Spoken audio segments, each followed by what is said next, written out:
few days ago, they put a comment in one of my videos, and they just asked a question. They said, okay, I got my emergency fund all set up. What do I do? They said they had about $10,000 saved up in their savings. So they said, okay, I'm out of debt. They said, I'm out of debt. I got $10,000 saved up, my emergency fund. Hi, I'm Dr. Christina Woodall. Hold on a second, let me turn that down. They said, I got $10,000 saved up in my emergency fund. And they said, okay, so what do I do next? What's next for me? And I got my emergency, got my debt paid off. What do I do after I have my money? And I said, okay, you got 10,000. Now, I didn't answer the question. I just told them I would answer it in the video because I thought about it for a minute. So the thing, I want to use this video time to kind of really explain the answer to that question to everybody and not just that one person. So I said I would, make a video about it because I think there's a lot of people that want to know, what do I do when I got everything done and I got my money up? Where do I go? I'm out of debt. Maybe I don't have 10,000, but I got 20,000 put aside for my emergencies. Maybe I got, 12,000, but this person had 10,000. That's what they said. I didn't probe any further. So they have their 3 to 6 months emergency money saved up, $10,000. Cool. This is what I want you to do next if you're trying to build some wealth. Okay. And I'm just checking out the chat. So bear with me, guys. Thank you for being here. Appreciate you if you're coming in here. Hey, what's going on by the book? Appreciate you. Miss Mira Loma, California. Good to have you here out in California.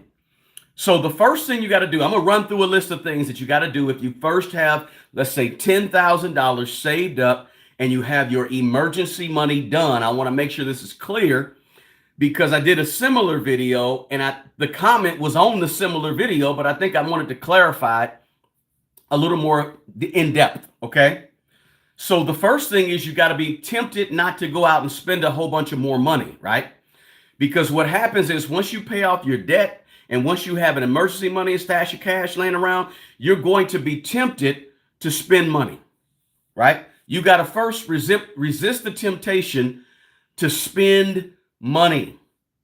Don't be in the habit like some people get in the habit of money burns a hole in their pocket.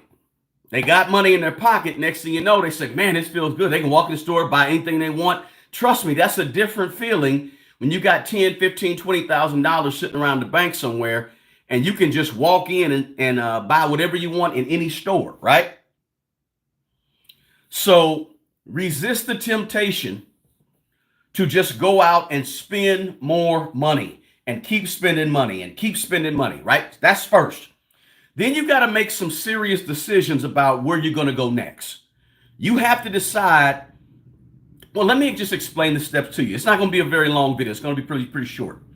Do me a favor as you come in, hit the thumbs up button. So again, first, learn to stop spending money, right? And you have to learn. Here's what you got to do next. You got to learn the concept of growing your money. Learn the concepts involved with investing the money so the money multiplies, right? Now that you have the money saved up, cool. And I don't care where you have that money saved up. I don't care if it's in a high yield savings account or if it's in an account down the street. I'm not tripping on that $10,000 because that's just money that's sort of like insurance, right? Something goes wrong, the refrigerator go out at the home, you got your stove mess up, your washer and dryer mess up. That's just money for that. That ain't growing money. Some people say, well, you should go ahead and tell people to put that in a high yield savings account, their emergency money. If you want to do that, that's cool. I'm not tripping on 10 grand to grow into 200 and 500 grand. I'm not trying to do that with the 10 grand. It's just there for emergency money. So the next piece of this though is how do you grow the money, right? Right? You have to now dig into investing. Here's what you got to do. So first, stop spending the money. Don't be tempted to spend it. But second, you got to get in you got to immerse yourself in trying to make any additional money that you put aside for investments grow. Let's see what we got here in the chat. Okay, good to have you here. Looks like hey, somebody say happy birthday. Ryan, appreciate you. Thank you so much. I appreciate you, Ryan. Okay, so Then after you resist that temptation to let the money burn a hole in your pocket, then you got to start learning, self-learning, self-taught, okay, if you want to pay to have a class and do that, that's cool if you want to. You don't have to. Read. Take the time that you're spending on Facebook. Take the time that you're spending on IG. Take some of that time. Now, not the time when you're learning on YouTube. That's cool. YouTube University is good. But take some of that additional time you have while you're at work and you don't have a favorite podcast on and start listening to some audiobooks or reading some books that deal with investing, the area of investing that you're most interested in. So if you say, I'm interested in the stock market, now you got to start reading and learning about the stock market, right? The podcast, the YouTube channels, build a library of information. This is one of the very first things you got to do once you have the $10,000 already put aside in your emergency money. Your debt is paid off. So the emergency money and your debt, that's the first layers of the foundation of building a strong, solid financial foundation, right? Your financial foundation is pretty solid because if something goes wrong, it's covered with your $10,000. If you need let's say you don't have car debt, right? You're not paying somebody to borrow some money with interest on top of it on a liability that's going down in value. You're not there. You're done with all that, right? So your foundation with money is pretty solid. Now you got to build up your learning, right? Your information. You got to get serious about getting information. Serious about, oh, by the way, let me say this. I got to preface all this with the fact that you should be, if your job offers a match to your, let's say a 401k, 403b, whatever they offer, you need to be investing and getting the match the whole time. I'm not the person that comes on YouTube and says, stop all of your investing in your 401k while you get out of debt. I don't believe you should do that. If your job offers a 3%, 4%, 2%, 6% match, please get the match. Even while you got out of debt and even while you were working on your emergency $10,000 savings, still get the match. I want you to be in that market, getting that match the whole time, right? And then, but as you get the match, make sure that you know where they are investing your money at the job. Too many people I talk to, they put 5% of their money towards their 401k and they get the match at the job, but they have no clue how the money is being invested by the job, right?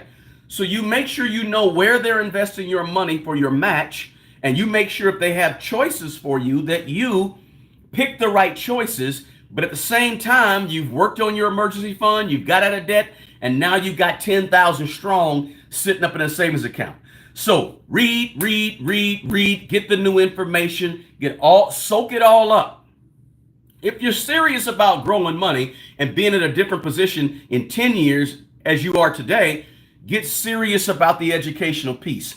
Then the next thing you got to do, I think it's like third thing, I don't know, I'm not counting. The third thing you got to do is you got to reevaluate your goals and reset your goals if you have to. Now, I always talk about goals. Early on, when you were setting your foundation for your finances, you set some goals, some monetary goals, some financial goals. Cool. Now, once you got $10,000 in savings and you're good to go for the next step, the next level, go back and revisit those goals. Now, listen, if you ain't never wrote no goals, this is the point where you need to write some goals, right? Either you're going to reevaluate them, reset them, or write them at this point. And your goals have to be specific. Please don't tell me that your goal is to make more money. That ain't enough goals. That ain't specific enough, right? Your goals have to be specific. How much do you want to have financially? When do you want to have it specifically? So it has to have amounts and times associated with it. Listen, we're in July. If you say I want to have invested $20,000 by December 1st, that's a specific goal because you got an amount and you got a time. So you got to write down the amount and time that you want to go with your investments and your goals, 3-year, 5-year, 10-year, 20-year. Write them out. Measurable, or what you tell, quantifiable. and involves some time. Now, the next thing, I think this is number 4, but again, I don't know, 3 or 4. You have to figure out your investing strategy. Now you want to invest. Now you've been learning, right? You got your savings, you got your money, you got your debt, no debt. Now you got to figure out, okay, what is my strategy? Okay, let me say it a different way. What are my values? What are my core beliefs, right? How much am I going to be investing on a regular basis? What is my risk tolerance level, right? Do I want to take a lot of risk? Do I want to take a little bit of risk? Am I sort of risk averse, or do I want to be aggressive?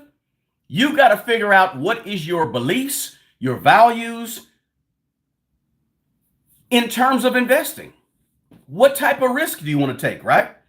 So you got to get to sort of know you, if you will, right? You got to sort of take a step back. You've been doing your reading and reading about all the stuff we talk, all the investing stuff. You got to say, okay, what type of investor am I? What type of investor am I going to be? While you're doing that, you might say, okay, I'm 56 years old. Maybe I don't want to be overly aggressive because in about 6 or 8 years, I want to have access to the money. And you know, the stock market goes up, chink, up, chink, up, chink. You don't want one of them chinks to be when you're ready to start getting your money. So maybe if you're a little older, your core beliefs and values might be a little more conservative in terms of investing. If you're younger, you're 35, you're 40, you're 25 years old, you can say you can stand to be a little more aggressive because them chinks don't affect you as much because you ain't touching the money for 15 to 20 years. If you don't have to touch the money for 10, 15, 20, 25 years, then you can be aggressive and don't trip on the chinks, right? Go up, chink, right? Bull, bull, bull, bear. Bull, bull, bull market, bear market. Bull, bull, bull, bear, right? You don't care about the bears when the market dips a little bit because you in it for a long time, right? But you got to think about what are your core beliefs, your core values, and your risk. That's really huge, right? Okay, so then once you have your 10,000, this is what we're talking about, and I jump right into it, so bear with me. Once you have $10,000 in savings, do this. This is what you got to do with your money. Do this with your money, right? Then you also, around that time, you have to start thinking about what types of investments do you want to be involved with, right? So you got your core beliefs and all that, but you got to make a decision. Do you want to use tax advantage savings accounts, right? IRAs, Roth IRAs, and all that good stuff. Or do you want to say, go out to Vanguard and open you up a brokerage account and just do your own investing and not necessarily do it in a traditional IRA or in a Roth IRA or anything like that, right? Remember, the whole time, let me preface all this by saying the whole time you're still getting the match at your job. Don't stop getting the match.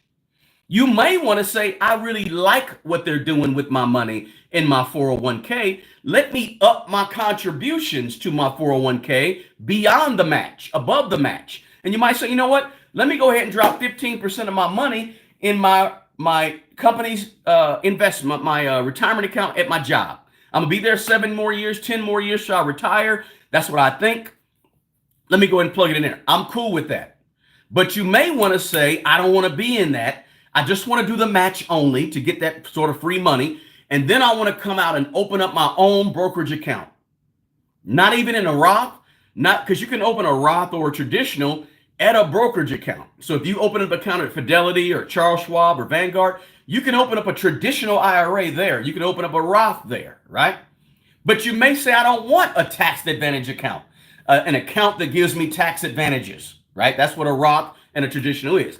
Those are accounts that give you traditional advantages. Maybe you don't want a traditional or tax advantage. Maybe you want to have your own brokerage account so you can feel free to do what you want to do. Remember, if you open up a Roth, there might be penalties prior to removing that money before age 59 and a half. If you open up a traditional, there might be penalties. There's going to be penalties involved if you want to withdraw that money before 59 and a half. So you may not want to fool with one of those. You may just want to do your own investing. You got to decide that. So that's what's next, right? So after that, the next thing you got to choose. Good one. Oh, somebody else said happy birthday. Thank you so much for the happy birthdays. I appreciate you guys. Appreciate you guys more than you know. I'm just checking them out there. Okay. Now, once you figure that out, you have to figure out, okay, where are you going to be investing your money in whatever account you decide, whether it's a traditional, whether it's a Roth, whether it's even going back to your 401k. How are you going to allocate the money into whatever funds they have? If it's a regular brokerage account, do you want to invest in individual stocks? Do you want to invest in ETFs? Do you want to invest in REITs? Do you want to invest in index funds, right? Do you want to invest in what? Maybe you don't want it. Maybe you want to invest in real estate, right? Multifamily properties, duplexes, triplexes, single families, whatever it may be, right? You want a wholesale property, fix and flip properties, buy and hold properties, commercial properties, warehouses, land. Listen, so many options are available to you at this point after you've kind of gone through these steps, right? I'm going to recap the steps for you, by the way. And if you just now getting in here, feel free to rewind back to the beginning. Drop me a comment. I'm reading comments, guys, here and there, so bear with me. Thank you so much again for the happy birthdays. I appreciate it, guys. Still out here trying to push. I've never been a big birthday, big celebration type birthday person, so I really appreciate you guys' comments on the happy birthday. So choose what you want to invest in. If you are brand new to investing and you're not really sure and you don't know much about individual stocks, I suggest index funds and ETFs, right? Those are always pretty good, safe, easy, etc. You decide here's a good way to decide what you want to invest in. Figure out what you want to invest in that matches the goals and the values and all the stuff, the strategy and the risk tolerance that you figured out. Try to find things that sort of match that. If you are a very, very conservative investor, you said, I don't want to take a lot of risk. My core values is very basic. I want to invest in value stocks as opposed to growth stocks. So I want to invest in value things that are going to be good for the long haul, like an AT&T, right? As opposed to something that has a chance to go up, like say a Palantir stock, right? If you want more steady, stable investments, you got to make that decision, right? I'm going to invest in things that's going to match up to my values. I'm going to invest in things that's going to help me reach my goals, at the same time, stay within my core beliefs. I'm going to invest in stuff that fits my risk tolerance level, right? So you got to do some reflection on who you are, and then you invest accordingly. So if you're if you're a person that don't like a lot of risk, then you got to take that in consideration, right? So you just got to sort of know you and invest in things that fit you, right? Just some people kind of don't even think of. A lot of people I talk to, they don't even think about this stuff. They just saw something on NVIDIA and said, I'm going to go ahead and put all my money in NVIDIA. That looks good, man. That's growing. All the experts are. No, slow down, chill, right? You got to figure out, hey, I'm not that risky. Maybe I just want to get me an S&P 500 index fund or ETF fund, right? I'm 60 years old. I don't want to take the risk of 5 or 10 years from now, AI stocks might blow up or they might go down, they might go up. I don't want to take all that risk, right? Now, so if that makes sense, guys, I hope I'm making sense. I'm moving kind of fast, but I'm trying to explain this to you guys, and I'm trying to really answer the question that was originally asked to me. Let me just check the chat real quick, because I haven't even looked at the chat. I can look at it up here, I think. Hey, Art of War is in the house. Good to have you here. I'm not joking. Boom, boom, boom, boom, boom, boom. Checking in from Connecticut. Good to have you here. Thank you, Sam. I appreciate that. How to be rich like Pablo Escobar. I'm not sure who that was, but I heard of him. Hey, thank you, AJ. Appreciate it. Thank you so much, Kevin. Thank you, Welsh baby. I think that's right. Let's see here. What would I do with 20,000? Kevin, this is what I would do with 20,000. And people sometimes people get on me because I always do things in steps, right? I never just kind of do things out on a whim. I always do things sort of, even if I'm making a large purchase that I can afford and I save for, I still do things in kind of like methodically kind of steps to take my time to make sure I'm making a good decision. So the same thing applies when I talk about money, right? I don't just on a whim go do something with money. I think about it, see how it fits, let it marinate, right? Whether it's, praying on it, meditating on it, thinking about it, whatever it could be, I take my time with the decision. And this is sort of, it kind of comes out in what I explained with like in answering this question, what would I do, what to do with the $10,000, which after you have $10,000 saved, right? So it's still kind of steps and being methodical. So here's the next thing I would think about doing. The next thing I think about doing is automating the savings. So so I like to make it a little easy on you. This is why I like 401ks, right? Because a lot of times with 401ks, that money just be going, you don't see the money. Next thing you know, you got 10 grand. Next thing you know, you got 30 grand. You look up and you got 200 grand sitting there. You didn't think about it in the last 10 years, right? That's why I kind of like it. So I always suggest that if you get an opportunity to automate your savings. And when you go to Vanguard and you get an account with Vanguard and you start investing there, you can set it up or Schwab or anywhere, you can set it up where every 2 weeks, $100 come out of your check. Once a month on whatever day you set, $500 comes out automatically, right? I like that type of investing, right? Who was that? What's that called? The Automatic Millionaire. I think that was David Bach wrote that. But that's a book. But automate the thing. Make it easy on yourself. So you don't have to remember to go in and do XYZ, right? Sometimes when you have to remember, you get busy, then a month or two skips by, you forgot to invest, right? When you could have invested, and your money for 2 or 3 months is sitting in your bank account, getting no percentage of interest, when it could be over here getting 14% interest. So you might as well do that. Now, earlier, I said your $10,000 that you have in savings for emergencies, I don't care about trying to gain a bunch of interest on that. But any extra money you have above and beyond that, I want to make that money grow, right? I want that money to make more money, right? So the next thing after you automate it is consider the strategy of dollar cost averaging, which is very similar to automating, right?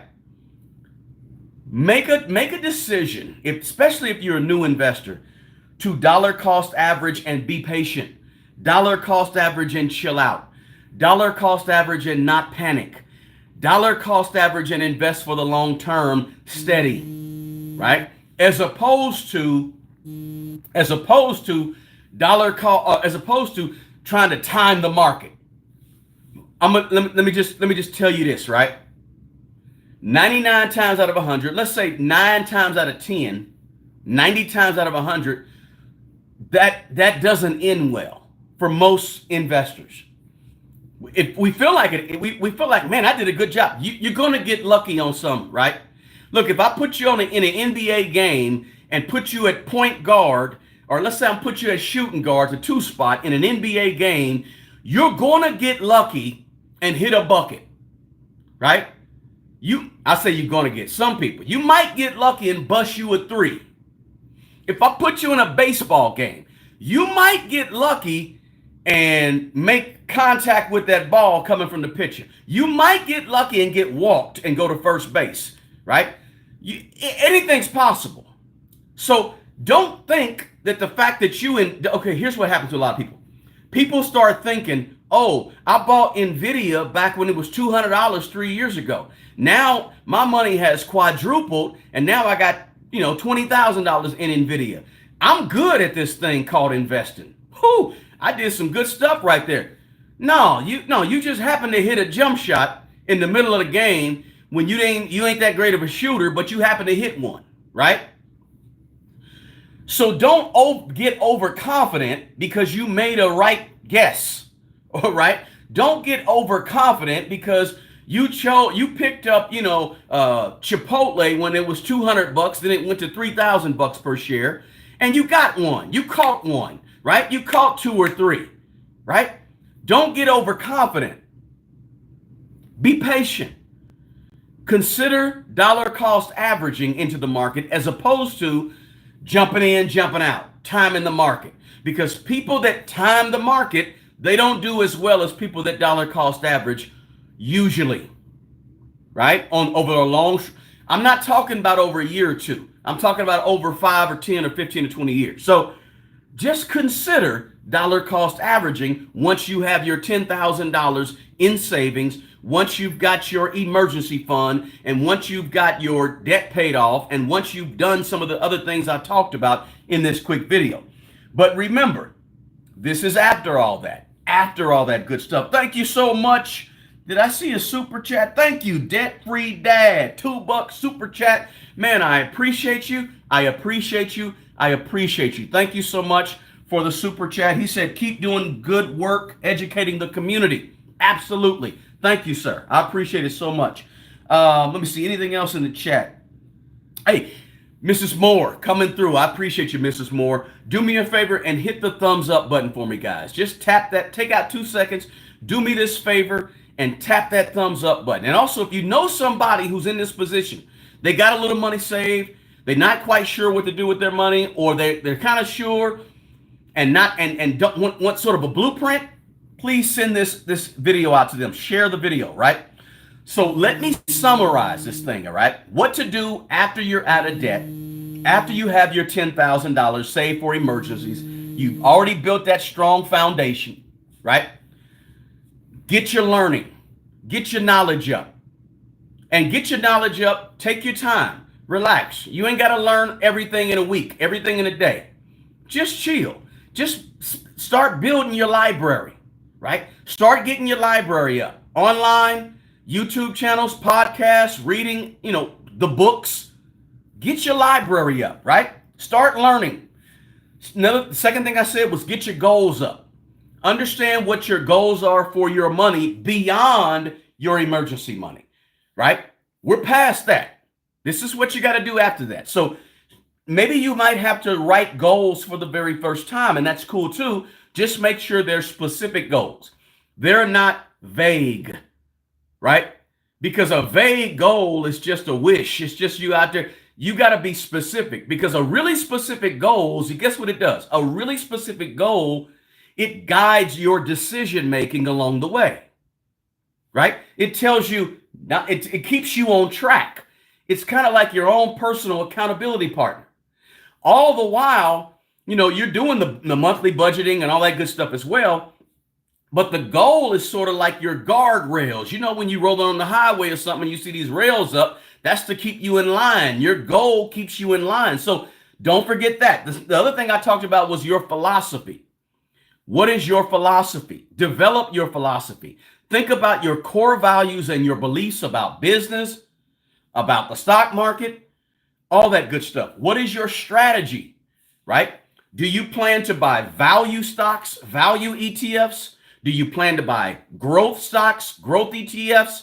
Do you plan to buy large cap big companies, mid companies, small companies? Do you plan to buy bonds? Think about your entire strategy, right?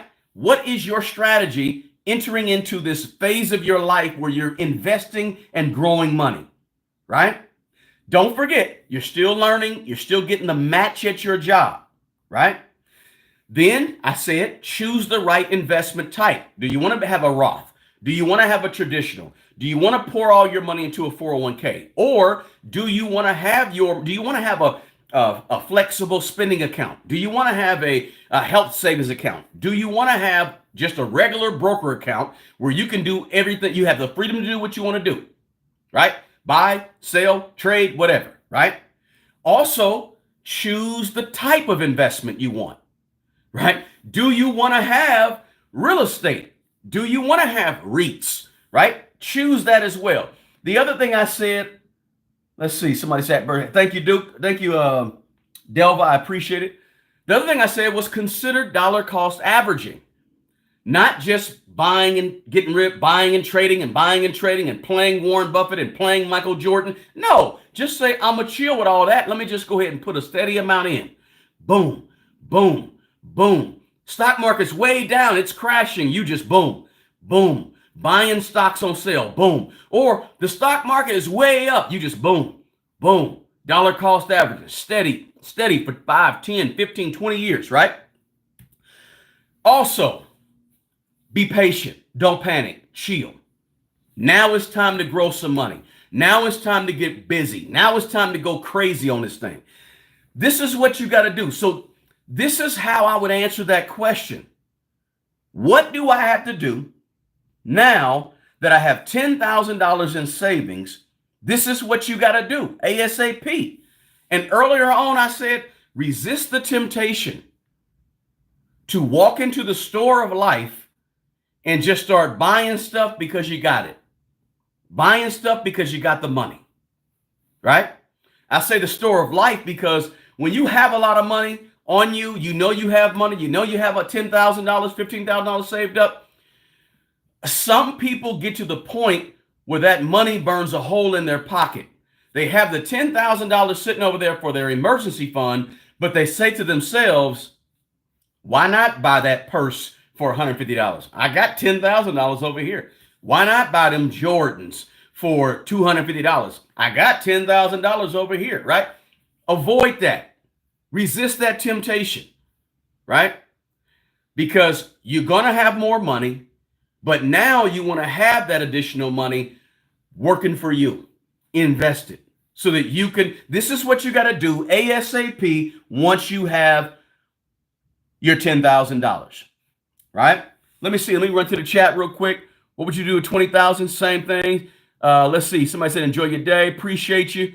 What do we keep talking about? Escobar. Let's see. Checking in from Connecticut. Good to have you here. I'm scrolling down. So this is what I would do. I just want to have this conversation with you guys to say, this is my opinion, but I got the question, and I've gotten the question before, and I answered it before in a video, but it was like a higher dollar amount. This time it was just 10 grand. And I said, hey, for some people, 10 grand is their full emergency money. Three months of living, right? Live on 3 months, $3,000 a month. $10,000 is their emergency fund. Maybe for you, it's 15,000, right? But you have to be methodical. You have to be strategic, and you have to plan this thing out.